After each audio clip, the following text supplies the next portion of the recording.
Моето желание и молитва пред Бога е Бог богато да благослови за нас Словото си през този свят съботен ден и да помогне, че всяко едно сърце да бъде отворено за приемане на Неговото Слово.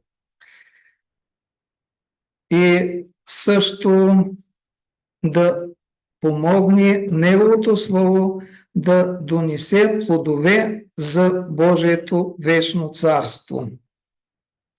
Ще разгледаме една много важна тема. За всяка една масивна постройка е нужна една здрава основа, стабилна основа, която да може да устои на тежестта на сградата. В днешно време се строят много високи, много големи постройки и за целта е нужна една здрава основа. Плюс това в днешно време стават много земетресения и технологията вече е такава, основата да е много здрава и самата постройка да устои и на по-големи землетресения. Днес ще поговорим върху темата "Твърдата основа, положена от Бога, стои". И тези думи са казани във 2 Тимотей, 2 глава, 19 стих. "Но твърдата основа, положена от Бога, стои, имайки печат: Господ познава своите си, и всеки, който изповядва Господнето име, да отстъпи от неправдата". Всеки, който изповядва Господното име, да отстъпи от неправдата. Понеже тази основа е положена от Бога, затова тя стои и ще стои без край. Също апостол Павел говори по този въпрос и апостол Петър, но ще споменем и едно пророчество, казано чрез пророк Исаия в 28 глава, 16 стих. Затова така казва Господ Йова: "Ето полагам в Сион камък за основа, камък избран, скъпоценен, крайъгълен, за твърда основа. Който повярва в него, не ще прибърза да бяга". Тук се говори за един камък, който Бог е положил. Този камък е положен в Сион. Сион е символ на църквата. Този камък, освен това, е избран, скъпоценен и крайъгълен камък. Много важен камък. Който повярва в него, не ще прибърза да избяга, да бяга. Когато Христос беше на земята и 70 от неговите ученици се отидоха, той се обърна дори към 12-те и им каза, попита ги: "Не искате ли и вие да си отидете?" Но знаем какво отговори Петър: "Господи, само при Теб има думи на вечен живот. Къде да отидем?" Няма къде да отидем, понеже само при Теб има думи на вечен живот. И те останаха. Точно както тук се казва, че който повярва в него, няма да избяга, няма да прибърза да бяга. Апостол Петър цитира също думите, казани от пророк Исаия. В 1 Петрово ще прочетем 2 глава, 6 и 7 стих. "Защото е писано в Писанието: Ето полагам в Сион крайъгълен камък, избран, скъпоценен и който вярва в него, не ще се посрами, тук се казва. За вас, проче, които вярвате, то е скъпоценност, а на тия, които не вярват, камъкът, който отхвърлиха зидарите, той стана глава на ъгъла.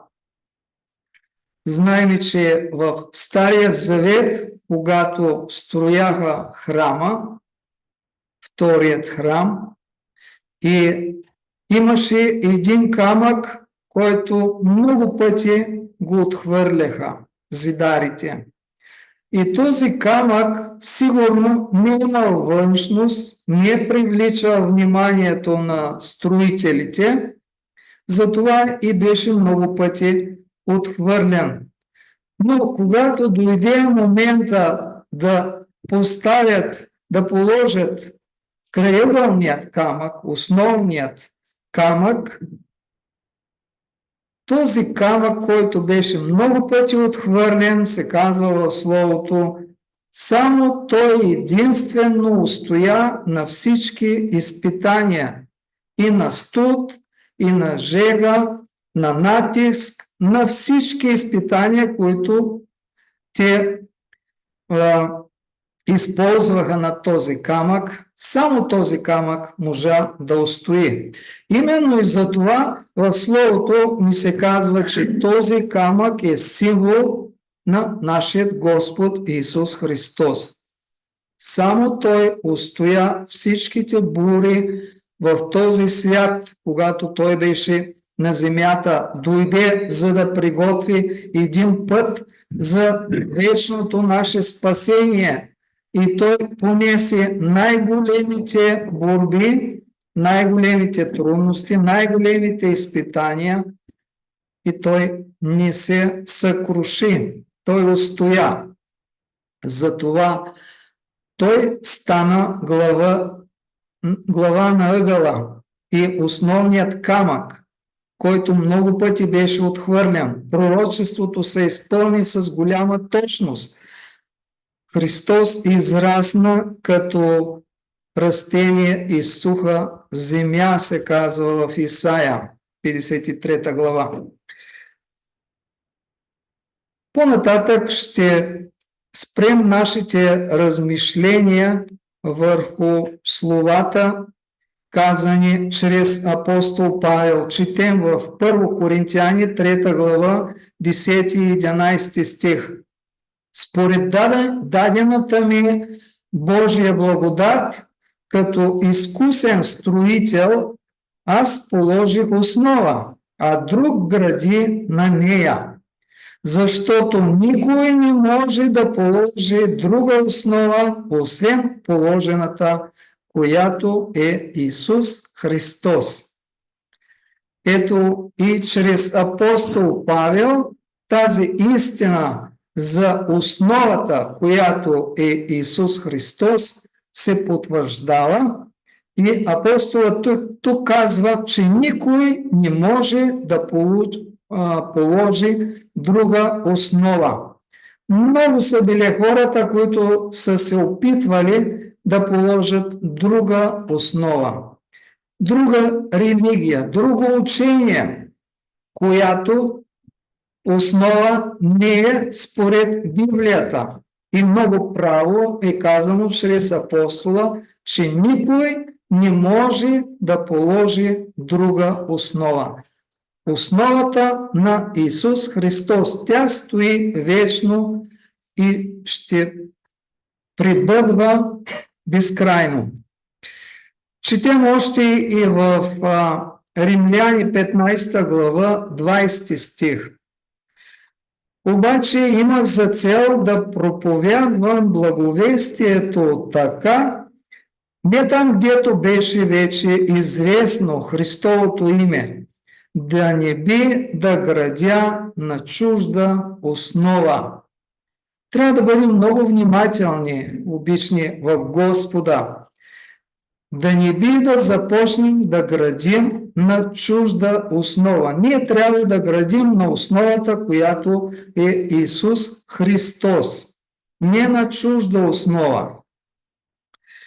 И в 1 Коринтияни 3 глава от 12 до 14 стих апостол Павел на същата тема говори: и ако някой гради на основата злато, сребро, скъпоценни камъни, дърво, сено, слама, всеки му работата ще стане явна каква е, защото Господният ден ще изяви, понеже тя чрез огън се опитва и самият огън ще изпита работата на всеки го. Каква е? Той, комуто работата, която е градил, устои, ще получи награда. Когато градим на основата Исус Христос, ние използваме материали. И тук апостол Павел говори за злато, за сребро, за скъпоценни камъни, но говори още и за дърво, сено и слама. Металите са негоривни и скъпоценните камъни също, но дърво, сено и слама, когато преминат през огъня, те изгарят. И Словото ни съветва да използваме тези негоривни материали. Качествата, които ние получаваме чрез Господ Исус Христос, чрез които изграждаме нашият характер. Тези качества, дадени от Господа, те ще бъдат изпитани и нашият характер ще бъде изпитан до крайност, се казва в духът на пророчеството. Огъня, за който тук се говори, е огънят на изпитанията. Всички трудности, които Бог допуска в нашия живот да дойдат, Той ги допуска именно за това да ни изчисти чрез тях и да станем подобни на Него. И в края на 14 стих се казва: той, комуто работата, която е съградил, устои, ще получи награда. Само този, който е устоял до края на живота си, на тази работа, която Бог е дал на всеки един от нас да върши, се окажем верни на Бога до край, тогава ние ще получим награда, ни казва Словото. Четем по-нататък в 1 Коринтияни, 2 глава, 4 и 5 стих. И говоренето ми и проповядването ми не ставаха с убедителни думи на мъдростта, но с доказателство от дух и от сила, за да бъде вярването ви основано не на човешка мъдрост, а на Божията сила. Нашето вярване не трябва да бъде основано на човешка мъдрост, както и в уроците днес разглеждахме, но да бъде основано на Божията сила. Така нашата постройка, нашата духовна постройка ще може да устои на всички бури, на всички изпитания. В духът на пророчеството ни е дадено едно много важно свидетелство, което бих желал да го прочетем. Това е от книгата Опитности и видения. Заглавието на статията е една твърда платформа. Там картинно Бог е представил тази истина за основата, която Бог е положил и на която ние трябва да стоим. И в никакъв случай не трябва да я напускаме. Видях една група, която стоеше добре защитена, твърдо и не отстъпваше пред онези, които искаха да разклатят устоите на вярата й. Бог гледаше на нея с благоволение. Показани ми бяха 3 стъпала. Първата, втората и третата ангелска вест. Придружаващият ми ангел каза: горко на този, който махне и една тухла или премести една кърфица в тези вести. Истинското им разбиране е от жизнена важност. Обърнете внимание, казва се, че истинското им разбиране е от жизнена важност. Участта на човешки души зависи от начина, по който те бъдат приети, тези 3 ангелски вести. Тогава тези вести ми бяха представени отново и видях колко скъпо е платил Божият народ духовният си опит. Постигнал го е чрез много страдания и тежка борба. Бог е водил своите чада стъпка по стъпка, докато стигнат до една солидна, непоклатима платформа. Видях някои личности да се приближават до нея, до тази платформа и да изследват основата й. Някои стъпиха на нея с радост и незабавно. Други започнаха да намират грешки в основата. Те искаха да направят някои подобрения и тогава платформата щяла да стане по-съвършенна и хората много по-щастливи. Някои стъпиха върху нея да я опитат и заявяваха, че била погрешно издигната. Но аз видях, че почти всички стояха здраво и увещаваха отстъпилите да престанат с оплакванията си, че защото Бог бе майстор, строител и те се борят против него, когато говорят против тази основа, против тази платформа. Те разказваха удивителното Божие дело, довело ги до здравата основа. Тези, които стояха на тази платформа, започнаха да свидетелстват и всички съединени издигнаха очите си към небето и с висок глас прославиха Бога. Това затрогна някои от онези, които се бяха оплаквали и напуснали платформата, и те смирено отново стъпиха на нея. Много насърчително свидетелство. Бог показа на пророка, че някои или много даже ще се върнат обратно върху тази истинска основа, върху тази платформа, която не човек, но Бог е положил. И тези, които критикуват, които мислят, че неправилно е положена тая основа, те се борят против Бога, тук е казано. Когато съставях тази тема, си спомних за един много важен сън от моя живот преди доста години, който показва колко е важно да стоим твърдо и да не се плашим от това, което става около нас. Бях в един много голям град, където имаше много високи постройки. Град, както в Америка.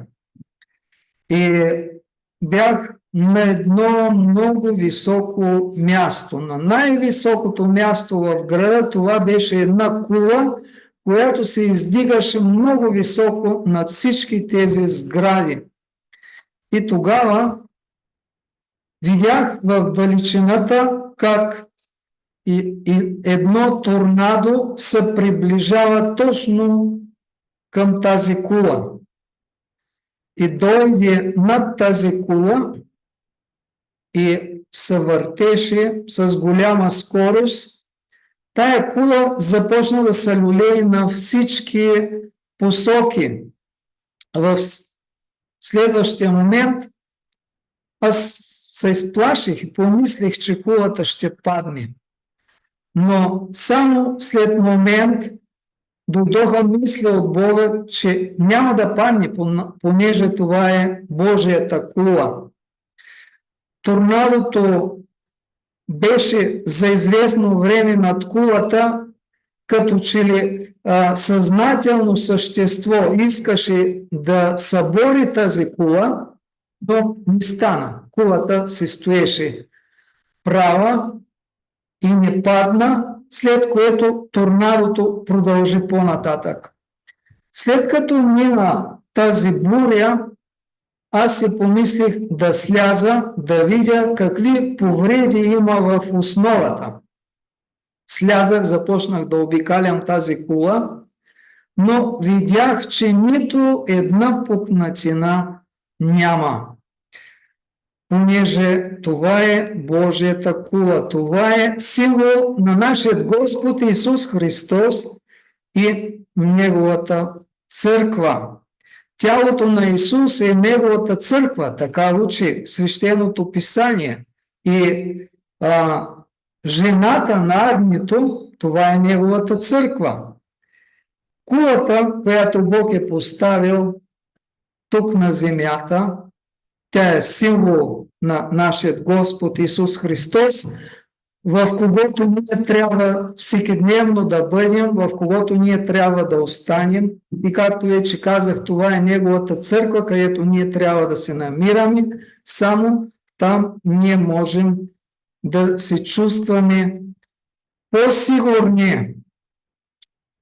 Които излязах, които напуснат тази платформа и не се върнат никога, те всъщност напускат Исуса Христа.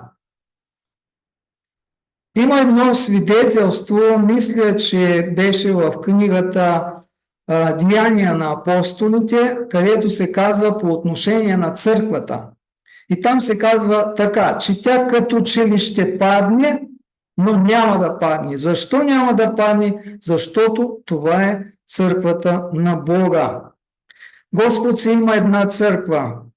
И у Исуса има само едно тяло, няма две или повече. У Исуса има само една невеста, която е символ на църквата, няма две или три. Многоженството не е от Бога. И в книгата на пророк Исаия се казва в 4 глава, че в онова време 7 жени ще се хванат за един мъж и ще кажат: своя хляб ще едем, своите дрехи ще носим, но само нека да имаме Твоето име.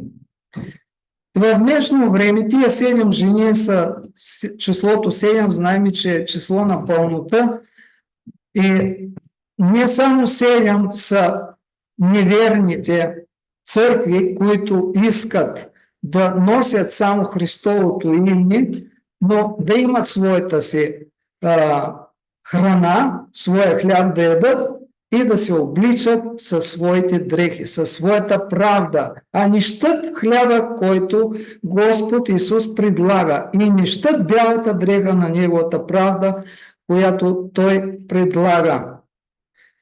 Но Неговата невяста, само тя, която се облече в белия и чист висон. И това е правдата на светиите, които те получават от Господа Исуса Христа. Към какво Бог ни призовава? Четем в първото послание на апостол Петър, 2 глава, 5 стих. И вие като живи камъни се съграждате в духовен дом, за да станете свято свещенство, да принасите духовни жертви, благоприятни на Бога чрез Иисуса Христа. Тук апостола говори за живи камъни.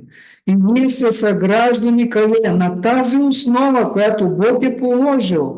Прочетохме, че основата е Исус Христос и никой не може да положи друга основа, освен тази, която вече е положена. Споменахме, че много хора ще се опитат да положат друга основа, нова основа, до истинската основа, някаква нова, фалшива основа, която в никакъв случай няма да устои, понеже не е от Бога. Нека помним, че за всеки от нас съществува една опасност, записана в Откровението. Тази опасност е характерна за последният Божий народ. В Откровение 3 глава от 17 до 19 стих четем: понеже казваш, богат съм, забогатях и нямам нужда от нищо, а не знаеш, че ти си окаян, нещастен, сиромах, сляп и гол, то съветвам те да купиш от мене злато причистено с огън, за да се обогатиш, и бели дрехи, за да се обличеш, та да не се яви срамотата на твоята голота, и колури, за да помажеш очите си, та да виждаш. Ония, които любя, аз ги изобличавам и наказвам. Затова бъди ревностен да се покаеш. Всеки един от нас се намира в една опасност да каже: аз съм богат, аз забогатях и нямам нужда от нищо. Никой не е застрахован от тази опасност. Но когато ние стоим при Исуса, когато се намираме на тази основа, на тази кула, за която вече споменах, и не напуснем това място, ние можем да растем духовно и както апостол Павел казва за живите камъни, ние се съграждаме, духовно укрепваме и растем. И да бдим над себе си, апостол Павел казва много важни думи, така, щото който мисли, че стои, нека внимава да не падне. 1 Коринтияни 10 глава 12 стих. Който мисли, че стои, нека внимава да не падне. А нашият Господ Исус Христос е казал: бдете и молете се, за да не паднете в изкушения. Докато се намираме в това смъртно тяло, ние сме в опасност да съгрешим, в опасност сме да паднем. Но бидейки в Исуса, само там ние можем всекидневно да черпим от Него духовни сили. Той няма да ни остави, Той е обещал, че ще бъде с нас до края на живота ни и ще ни дава духовни сили. Вчера вечерта прочетохме стихът, който казва апостол Павел: всичко мога чрез оня, който ме укрепява, чрез Господ Исус Христос. В Него ние ще растем постоянно. И нека да бдим и да се молим. Когато корабът се приближава към пристанището, той се движи много бавно. Защо? Защото има подводни скали, върху които може да попадне и да получи пробойна. Нашият духовен кораб също се приближава към небесното пристанище. В Библията ни се казва, че Сатана ще положи огромни усилия, ако е възможно, да заблуди дори и избраните, да ги отклони от правият път, да ги изкуши да слязат от тази платформа, която Господ е построил, от тази твърда основа и да изпитат корабокрушение. Ние трябва да се молим, да бдим и да се укрепяваме във вярата, да се молим един за друг. С вяра трябва да вървим напред, гледайки на Исуса. В Евреи 10 глава, 38 и 39 стих се казва много важни думи. Се казват: и който е правилен пред мене, ще живее чрез вяра, но ако се дръпне назад, няма да благоволи в него душата ми. Ние обаче не сме от ония, които се дърпат назад да се погубват, а от ония, които вярват, да се спасява душата им. Праведният чрез вяра ще живее. Само гледайки на Исус, ние растем духовно и ще можем да устоим на всички нападения, понеже Христос ще воюва за нас. Той ще приправя път за нас. Тук се казва, ние не сме от тези, които се дърпат назад, но които вярват и се спасява душата им. В Псалом 1, 6 стих се казва: защото Господ наблюдава пътят на праведните, а пътят на нечестивите ще бъде погибел. И Господ Исус е добрия пастир. В Евангелието на Йоан 10 глава се говори за това. Самият Господ Исус каза: аз съм добрият пастир, 14 стих, и познавам моите, и моите мене познават. Господ ни познава по име. И Той знае всички наши проблеми, трудности, изпитания. Той иска да ни заведе в Неговото вечно царство. Той каза: моите ми познават и аз ги познавам. Той ги вика по име, те го следват неотклонно. И какъв съвет още ни е даден чрез апостола Павла? Отново четем в Евреи 10 глава. Много важни думи, обърнете внимание на тези думи от 23 до 25 стих. Нека държим непоколебимо надеждата, която изповядваме, защото е верен оня, който е обещал. И нека се грижим един за друг, тъй, щото да се поощряваме към любов и добри дела, като не преставаме да се събираме заедно, защото някои имат обичай да пристават и да обещаваме един друг, и толкова повече, колкото виждате, че денят наближава. Много важни съвети, казани чрез апостол Павел. Това са Божии съвети. Не оставяйте събиранията, се казва тук. Молете се един за друг, грижете се един за друг, с любов се обръщайте един към друг.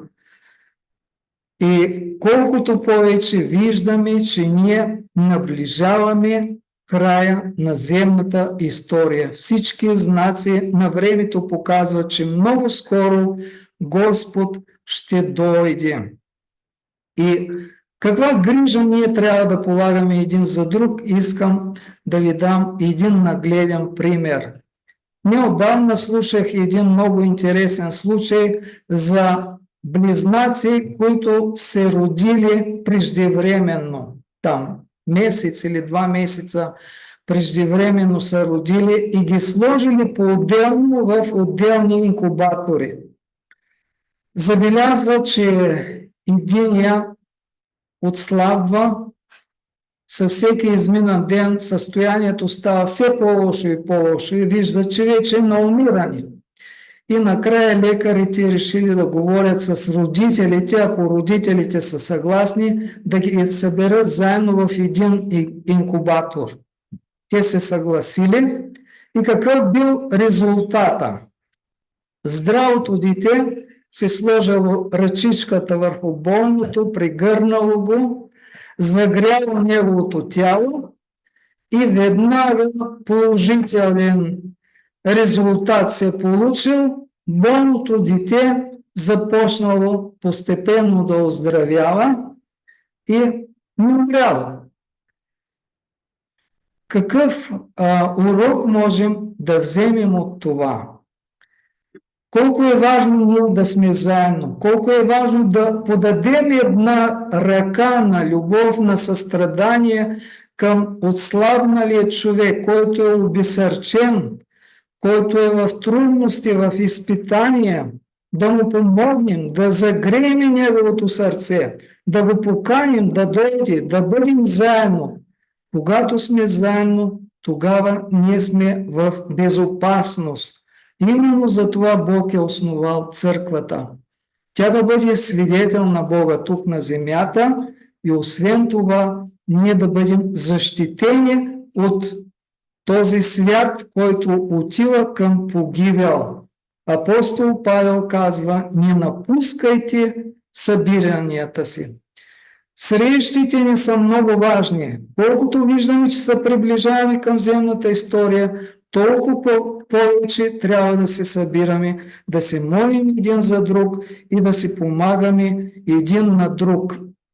Работата за спасението на души е най-важната работа, която Бог е дал на църквата.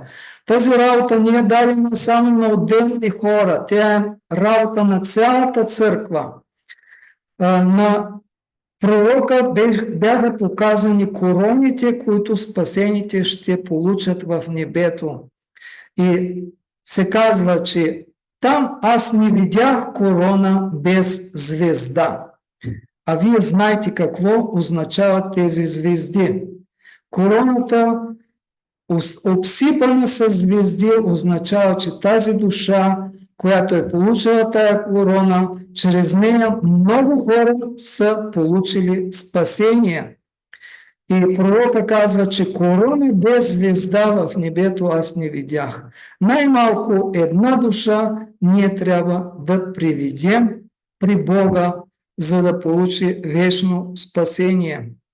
Нека Господ да ни благослови и да ни помогне да стоим на тази твърда основа, да стоим в тази кула, която е символ на Исус Христос, да не се подаваме на изкушения, да не се подаваме на разни мнения на хората, но да стоим при Исуса, понеже само при Исуса има спасение. Господ да ни помогне и да ни благослови един ден да бъдем в Неговото вечно царство. Това е молитвата и желанието ми. Амин.